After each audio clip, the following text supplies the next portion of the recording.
తెలుగు కథల సమాహారానికి మీ అందరికీ స్వాగతం. ఇప్పుడు మనం వినబోయే సీరియల్ ఉద్వేగ 22వ భాగం.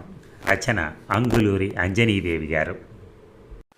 అద్భుత ఉద్వేగను చూడగానే పక్కకు లాక్కెళ్ళి, ఇంతసేపు ఎక్కడికి వెళ్ళావు? మావయ్య నీకోసం ఎంత కంగారు పడుతున్నాడో తెలుసా? ఇప్పుడు ఏం సమాధానం చెప్తావు ఆయనకి అంది. నిజంగానే వణికిపోయింది ఉద్వేగ. ఇన్ని రోజులు ఆమె గురించి అడిగేవాళ్ళు, ఆలోచించేవాళ్ళు, పట్టించుకునేవాళ్ళు లేరు. అందుకే ఎక్కడికి వెళ్ళినా సరే చెప్పి వెళ్ళాలి అన్నది పాటించేది కాదు. ఇప్పుడు అలా కాదు. తనకంటూ ఒక తండ్రి, ఒక పద్ధతి ఏర్పడింది. ఏంటి అలా పిచ్చి చూపులు చూస్తూ నిలబడ్డావు? ఇన్ని రోజులు చెప్పినట్టు అబద్ధాలు చెప్పకుండా నిజాలు చెప్పు. మామయ్య గారు చాలా పద్ధతైన మనిషి. అదీగాక నువ్వంటే ప్రాణంగా ఉంటున్నాడు. అది పోగొట్టుకోకు అంది అద్భుత. సరే అద్భుత. సారీ అద్భుత కాదు వదిన గారు అంది సరదాగా నవ్వి. నువ్వు నన్నేమి అలా పిలవనక్కర్లేదులే. ముందు వెళ్ళి మామయ్య గారికి కనిపించు. భయంగా ఉంది అద్భుత. ఏమంటారో ఏమిటో. నువ్వు ఇలా మాట్లాడటం ఇప్పుడే వింటున్నాను నేను. నీకు భయమా? అయితే బాగుపడతావు. ఏం బాగో ఏమో. ఎక్కడ కూడా నేను ఎక్స్పెక్ట్ చేసినట్టుగా ఉండట్లేదు. నువ్వేం ఎక్స్పెక్ట్ చేస్తున్నావో అక్కడ ఏముంటుందో. ముందు నువ్వు వెళ్ళి మీ నాన్నగారికి కనిపించిరా, తర్వాత మాట్లాడుకుందాం అంటూ కృష్ణారావు ఉన్న గదిలోకి ఉద్వేగను నెట్టి యువతలకు వచ్చింది అద్భుత. ఉద్వేగ తండ్రి ముందు వినయంగా కూర్చుంది. ఆయన మౌన గంభీరంగా చూశాడు. భయపడింది ఉద్వేగ. నెమ్మదిగా ధైర్యం తెచ్చుకుని, సారీ నాన్న, ఇంకెప్పుడూ నీకు చెప్పకుండా బయటికి వెళ్ళను అంది. కృష్ణారావు ఆమె వైపే చూస్తూ, చెప్పకుండా వెళ్ళటం నేరమని కాదు, కానీ చెప్పి వెళ్తే నువ్వు ఎక్కడికి వెళ్తున్నావో నాకు తెలుస్తుంది. అక్కడికి నువ్వు వెళ్ళొచ్చా లేదా అన్నది తెలుసుకునే అవకాశం నాకుంటుంది. నువ్వు వెళ్తున్న ప్లేస్ ఎలాంటిదో నాకు తెలుస్తుంది. అందుకే పిల్లలు ఎప్పుడూ ఇంట్లో పెద్దవాళ్ళకి చెప్పకుండా బయటికి వెళ్ళకూడదు. నిజమే నాన్న, బయటికి వెళ్తే ఏం జరుగుతుందో నాకు బాగా తెలుసు. నీకు తెలియాల్సినవి ఇంకా చాలా ఉన్నాయి ఉద్వేగ. వాటిని నువ్వు ఎప్పుడో తెలుసుకోవాల్సింది. కానీ నేను మీ అమ్మ ఒక చోట లేకపోవటం వల్లనే ఆలస్యంగా తెలుసుకుంటున్నావు. ఇది కూడా నిజమే నాన్న అంది. ఆమెకే తెలియని బాధ ఏదో ఆమెను లోలోన నలుపుతోంది. ఏంటమ్మా బాధపడుతున్నావు? ఇప్పుడు నేనున్నాను కదా. నీ మనసులో ఏముందో నాతో చెప్పుకోవచ్చు. నన్ను కూడా మీ అమ్మలాగే అనుకుంటున్నావా? విని వదిలేస్తాననుకుంటున్నావా? అమ్మ కూడా మంచిదే నాన్న. పిల్లలకెప్పుడు కన్నవాళ్ళు మంచివాళ్ళలాగే కనిపిస్తారమ్మా. వాళ్ళని ఇంకో కోణంలో చూడటం పిల్లలకి రాదు. అలా రాకపోవటమే మంచిది. నాకు తెలుసు నాన్న, అమ్మ నీ విషయంలో ఎంత తప్పు చేసిందో. మీ తోడు లేకుండా ఇంతకాలం అమ్మ ఎలా ఉందో. అమ్మమ్మకు తెలియకుండా స్వర్ణత్త చేత ఎన్ని తిట్లు తినేదో. కానీ ఒక్కసారి కూడా నాకు ఇదేం కర్మ అని అనుకునేది కాదు. బహుశా ఆమె చేసిన తప్పుకు శిక్ష అదే అనుకుందో ఏమో. తేలు కుట్టిన దొంగలా ఉండేది. ఎక్కువగా స్వర్ణత్తకు కనిపించకుండా తప్పించుకుని తిరుగుతూ ఉండేది. పైకి మాత్రం స్వర్ణత్త అంటే తెగ ప్రేమ ఉన్నట్టు నటిస్తూ ఉండేది. కానీ అప్పుడప్పుడు ఎవరికీ తెలియకుండా ఒంటరిగా కూర్చుని ఏడుస్తూ ఉండేది. నేను చూసి అడిగితే పో అవతలకి అని కసురుకునేది. నాకేం చేయాలో తోచక నేను కూడా ఆమెకు దూరంగా వెళ్ళి అమ్మనే చూస్తూ ఉండేదాన్ని. కన్నబిడ్డను కూడా దగ్గరకు రానివ్వనంత ఒంటరితనంతో నలిగిపోతూ ఉండేది అమ్మ. అలాంటప్పుడు అమ్మను అర్థం చేసుకోవటం నా వల్ల అయ్యేది కాదు. అది మీ అమ్మ తన స్వయం నిర్ణయాలతో దక్కించుకున్న జీవితం తల్లి. నేనేం చెప్పు. ఇప్పుడు చెప్పే స్థానంలో మీరున్నారు, వినే స్థానంలో నేనున్నాను నాన్న. ఆ మాట వినగానే ఆయన కళ్ళు వెలిగాయి. ఇన్ని రోజులు ఆయనకు ఆమె ఎంతో అల్లరిగా, ఎటు పడితే అటు ఆలోచించే దానిలో ఒక పద్ధతి లేనట్టుగా అనిపించేది. ఇప్పుడు అలా లేదు. కుదురుగా, సహనంగా ఉన్నట్టుగా స్పష్టంగా కనిపిస్తోంది. ఇది చాలా మంచి మార్పు. కానీ ఇప్పటి పిల్లల్లో ఏ మార్పు నిలకడగా ఉండటం లేదు. కారణం వాళ్ళకే తెలియకుండా వాళ్ళల్లో ఉండే ఒత్తిళ్ళు, కారణాలు లేకుండానే మార్చుకునే అభిప్రాయాలు, క్షణక్షణానికి మారే మూడ్స్. అందుకే ఆయన ఏం మాట్లాడలేకపోతున్నాడు. మాట్లాడండి నాన్న. నాతో ఏం మాట్లాడినా మీరే కదా. మీరు మాట్లాడే ప్రతి మాట నాకు అర్థవంతంగా అనిపిస్తుంది. ఎందుకంటే ఇన్ని రోజులు నాకు ఎదురైన పరిస్థితులకు ఇప్పుడు మీరు కనిపించాక నాలో వస్తున్న మార్పులకు తేడా చాలా ఉంది. ఆ తేడాను నీకు నువ్వే అర్థం చేసుకున్నావు కాబట్టి నీకంటూ ఒక అవగాహన వచ్చిందమ్మా. నాకై నేను నీకేది చెప్పినా అది నీకు అంత తెలుసుకోదగినదిగా అనిపించకపోయేది. చాలామంది తల్లిదండ్రులు అనుకుంటారు తమ అనుభవాలను పిల్లలకి చెప్తే త్వరగా తెలుసుకుంటారేమో అని. ఆ తాపత్రయంతోనే పిల్లల్ని దగ్గర కూర్చోబెట్టుకుని అదే పనిగా వాళ్ళ గురించి చెప్తూ ఉంటారు. దానివల్ల పిల్లల్లో విసుగు, పేరెంట్స్ పట్ల గౌరవం తగ్గటం తప్ప ఇంకేమీ ఉండదేమో అని నా అభిప్రాయం. అందుకే నీకు ఎదురయ్యే ఏ సందర్భాన్నైనా నీకు నువ్వే అర్థం చేసుకో. అందులో నేర్చుకోదగిన పాఠాలు ఏవైనా ఉంటే వాటిని నిర్లక్ష్యం చేయకు. అర్థమైందా అన్నాడు. అర్థమైంది నాన్న అంది ఉద్వేగ. కృష్ణారావు మాట్లాడకుండా అద్భుతను పిలిచి కాఫీ తీసుకురా అమ్మా అన్నాడు. అద్భుత వెంటనే వెళ్ళి కాఫీ తెచ్చి ఒక కప్పును కృష్ణారావుకి, ఇంకో కప్పు ఉద్వేగకు ఇచ్చి ఆ గదిలో ఇంచేదో పనున్న దానిలాగా పక్క గదిలోకి వెళ్ళిపోయింది. ఉద్వేగ కాఫీ తాగి కప్పును పక్కన పెట్టి, నాన్న నేను ఒక విషయం గురించి బాగా బాధపడుతున్నాను అంది. ఏమిటమ్మా అది? ఏం లేదు నాన్న, నేను కిరణ్మయ్యి ఆంటీ వాళ్ళ ఇంటికి వెళ్ళానని చెప్పాను కదా. మాటల సందర్భంలో ఆంటీ తన కొడుకును ఏదో ఆశ్రమంలో చేర్పించినట్టు చెప్పింది. అది నాకు నచ్చలేదు నాన్న. కన్న కొడుకు కుంటివాడైనా గుడ్డివాడైనా ఇంట్లో ఉంచుకోరా? మరి అంత నిర్దాక్షిణ్యంగా ఎక్కడో వదలటం ఏమిటి? ఇలాంటి తల్లిదండ్రులు అసలు ఉంటారా? అది వాళ్ళకి ఏ రకమైన సమస్యగా అనిపించిందో ఉద్వేగ నీకు తెలియదు కదమ్మా. నువ్వు బాధపడి చేసేది ఏముంది దీంట్లో? ఏం చేయలేకపోయినా అది విన్నప్పటి నుంచి బాధగానే ఉంది నాన్న. కుంటి వాళ్ళు మనుషులు కారా? వాళ్ళకు మిగతా వాళ్ళతో కలిసి ఇంట్లో తిరిగే అర్హత ఉండదా? నువ్వు మరీ లోతులకు వెళ్ళి ఆలోచిస్తున్నావు ఉద్వేగ. అది కాదు నాన్న, వాళ్ళని ఎందుకు అలా వేరు చేసి చూడాలి? అంత కష్టం ఏముంది వాళ్ళ వల్ల? వాళ్ళను కూడా సమానంగా చూడొచ్చు కదా. ఎందుకంత చిన్న చూపు వాళ్ళంటే? చిన్న చూపు కాదమ్మా అది, వాళ్ళను ప్రేమగా చూడలేని చూపు. అంటే ఏమిటి నాన్న, నాకు అర్థం కావట్లేదు. ఒక బంతి చెట్టుకి 4 బంతిపూలు ఉన్నాయనుకో. వాటిలో 3 పువ్వులు పసుపు రంగులో మెరిసిపోతూ ఒక పువ్వు పురుగు కొరికి ముడుచుకుపోయి ఉంటే మన చూపులు మెరిసిపోయే ఆ 3 పువ్వుల మీదే ఉంటాయి కానీ ముడుచుకుపోయిన పువ్వు మీదకి వెళ్తాయా? అఫ్కోర్స్. కానీ ఇది అది ఒకటి ఎలా అవుతుంది నాన్న? ఎలా అంటే ఏం చెప్పను ఉద్వేగ. నీకు నచ్చినట్టే నువ్వు ఆలోచిస్తే ఎలా? నువ్వు ఆలోచించినట్టే నీ చుట్టూ ఉన్నవాళ్ళు కూడా ఆలోచించాలిగా. నాకు ఇప్పుడు అర్థమవుతోంది నాన్న. నేను సంజయ్ని పెళ్లి చేసుకుంటానంటే నన్నెందుకు ఆలోచించమన్నావో, కానీ నువ్వు అలా అంటావని నేను అనుకోలేదు నాన్న. అసలు తండ్రిని కదమ్మా, నేను నీ విషయంలో అలాగే ఆలోచిస్తాను, అలాగే ఉంటాను. ఎవరైనా తమ పిల్లలు బాగుండాలనే కోరుకుంటారు కదా. సంజయ్ని పెళ్లి చేసుకుంటే నేను బాగుండనా నాన్న? అలా అని నేను అంటలేదమ్మా. ఫైనాన్షియల్గా సొసైటీలో గుర్తింపు ఉన్న వ్యక్తిగా సంజయ్ మనకన్నా ఉన్నతుడు. కానీ ఒక కాలు లేకపోవటం వల్లనే నిన్ను ఆలోచించమన్నాను. ఎందుకంటే అన్ని అవయవాలు సరిగ్గా ఉన్న వాళ్ళ మధ్యనే సఖ్యత లోపిస్తున్న రోజులు ఇవి. మరి అతని విషయంలో నేను ఎలా ధైర్యం చేసి నిన్ను పెళ్లి చేసుకోమంటాను? అందుకే అలా అన్నాను అన్నాడు. ఒక తండ్రిగా మీ అభిప్రాయం కరెక్టే నాన్న. కానీ ఏదైనా ఒక కీలకమైన నిర్ణయం తీసుకునే అధికారం నాకు మీరు ఇస్తారా? ఇస్తాను, నీకు అంతటి పరిణతి వచ్చినప్పుడు. సరే నాన్న, మీరు రెస్ట్ తీసుకోండి, నేను నా గదిలోకి వెళ్తాను అంటూ ఆమె తండ్రి గదిలోంచి బయటకు వచ్చి ఆమె గదిలోకి వెళ్ళింది. ఇక గదిలోకి వెళ్ళాక ఒంటరిగా పడుకొని ఆలోచిస్తోంది ఉద్వేగ. ఎంత ఆలోచించినా ఆమె అర్థం కావట్లేదు. ఒకసారి ఎవరో అంటుంటే విన్నది, జీవితంలో అనవసరమైనవి అర్థమైనంత త్వరగా అవసరమైనవి మాత్రం అర్థం కావు అని. ఇప్పుడు తనకేం కావాలో ఎంత ఆలోచించినా మనసుకు అందటం లేదు. అదే ఒకప్పుడైతే ఏ చిన్న ఆలోచన వచ్చినా గౌరవ్, నీరజ్, ప్రశాంత్ గుర్తొచ్చేవాళ్ళు. ఇప్పుడు ఆ జ్ఞాపకాలే లేవు. అదంతా గత జన్మలాగా అనిపిస్తోంది. ఇప్పుడు కళ్ళు మూసుకుంటే కిరణ్మయ్య గారి అబ్బాయే కనిపిస్తున్నాడు. ఆ అబ్బాయిని ఆమె ఎప్పుడూ చూడకపోయినా ఆ అబ్బాయి ఒక వీల్ చైర్లో కూర్చుని చేతులతో నెట్టుకుంటూ ఎటో వెళ్తున్నట్టు కనిపిస్తున్నాడు.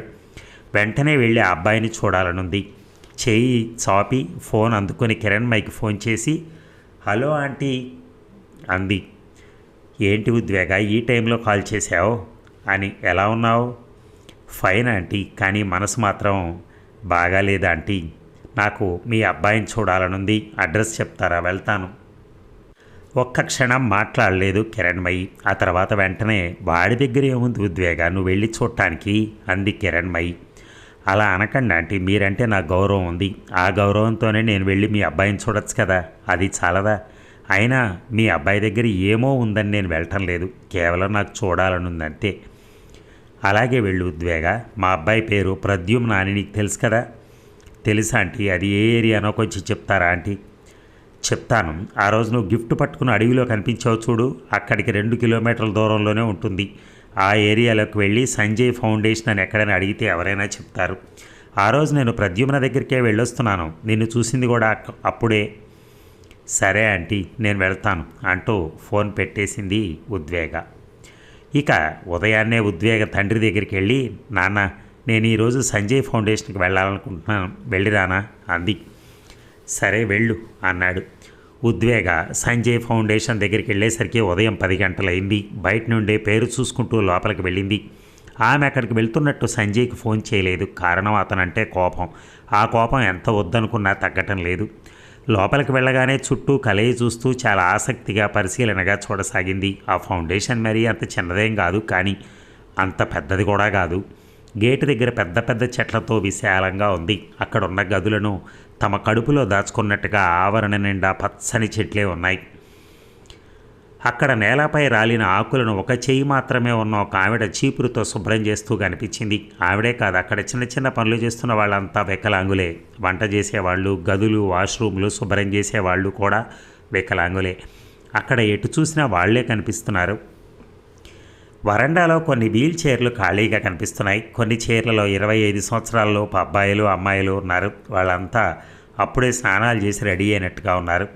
ఒకరికొకరు బాయ్ చెప్పుకుంటూ వీల్ చైర్లను గేట్లోంచి బయటకు నెట్టుకుంటూ వెళ్తున్నారు. కుతూహలంగా వాళ్ళనే చూస్తూ నిలబడింది ఉద్వేగ. వాళ్ళంతా ఎక్కడికి వెళ్తున్నారో ఉద్వేగకు అర్థం కాక గేటు దగ్గర నిమ్మ చెట్ల కింద శుభ్రం చేస్తూ ఒక ఆవిడ కనిపిస్తే అడిగింది, వాళ్ళంతా ఎటు వెళ్తున్నారమ్మా అని. వాళ్లకు సంజయ్ బాబు కొన్ని ఆఫీసుల్లో పనులు చూపించాడమ్మా, చూడు ఎంత సంతోషంగా ఉన్నారో అందావిడ సంబరంగా. చిత్రంగా అనిపించింది ఉద్వేగకి. వాళ్ళలో ఒక్కరికి కూడా అవయవాలన్నీ సరిగా లేవు, ఏదో ఒక లోపంతోనే ఉన్నారు. ఒకరికి కాళ్ళు లేకుంటే మరొకరికి కాళ్ళున్న ఒక చెయ్యి లేకుండా ఉంది. అయినా వాళ్ళు చాలా హుషారుగా ఉత్సాహంగా ఉన్నారు. నవ్వు ముఖాలతోనే ఉన్నారు. చైతన్యంగా అనిపిస్తున్నారు. అక్కడ కనిపిస్తున్నంత జీవకళ ఇంకెక్కడా కనిపించలేదు ఉద్వేగకి. అలాగే నిలబడున్న ఉద్వేగ వైపు ఆసక్తిగా చూసి, ఎవరమ్మా నువ్వు, ఎందుకొచ్చావు, ఇక్కడ మీ వాళ్ళు ఎవరైనా ఉన్నారా, లేక చేర్పించడానికి వచ్చావా అంది. ఉద్వేగ ఆమె మాటలకు సమాధానంగా ఒక చిన్న నవ్వు నవ్వి, నేను ప్రద్యుమ్న కోసం వచ్చానమ్మా, కొంచెం పిలుస్తారా అంది. ఇప్పుడు ప్రద్యుమ్న వాళ్ళకి 10th ఎగ్జామ్స్ జరుగుతున్నాయి. సంజయ్ బాబు ట్యూషన్ మాస్టర్ని పంపించాడు. లోపల కూర్చొని చదువుకుంటున్నాడు. అర్జెంట్ అయితే పిలుస్తాను అందామె. వద్దు, నేను బయట నుంచే చూసి వెళ్తాను. ఏ గదిలో ఉంటాడో చెప్పండి, ఇక్కడ చాలా గదులు ఉన్నట్టున్నాయి కదా అంటూ అక్కడ కనిపిస్తున్న గదుల్ని మనసులోనే లెక్క పెట్టుకుంది ఉద్వేగ. 10 గదులున్నాయి. అదిగో ఆ గదే, నాతోరా అంటూ ఆమె ఉద్వేగను ప్రద్యుమ్న ఉండే గది దగ్గరికి తీసుకెళ్ళింది. ఆ గది కిటికీకి చాలా విశాలంగా ఉండడంతో లోపల చదువుకుంటున్న పిల్లలందరూ బయటికి స్పష్టంగా కనిపిస్తున్నారు. బ్లూ కలర్ డ్రెస్లో ఉండే అబ్బాయే ప్రద్యుమ్న అంటూ ఆమె ఉద్వేగతో చెప్పి అక్కడి నుంచి వెళ్ళిపోయింది. ఉద్వేగ ప్రద్యుమ్నను చూసి అప్రతిభురాలైంది. ప్రద్యుమ్న వీల్ చైర్లో కూర్చునున్నాడు.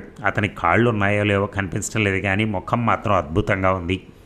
వెంటనే కాళ్ళ వైపు చూసింది. కాళ్ళు లేవు. ఈ అబ్బాయి ఉంటున్నది వికలాంగుల కేంద్రంలో అయినా చూడటానికి కిరణ్మయి ఆంటీ వాళ్ళ అబ్బాయిలాగే ఉన్నాడు.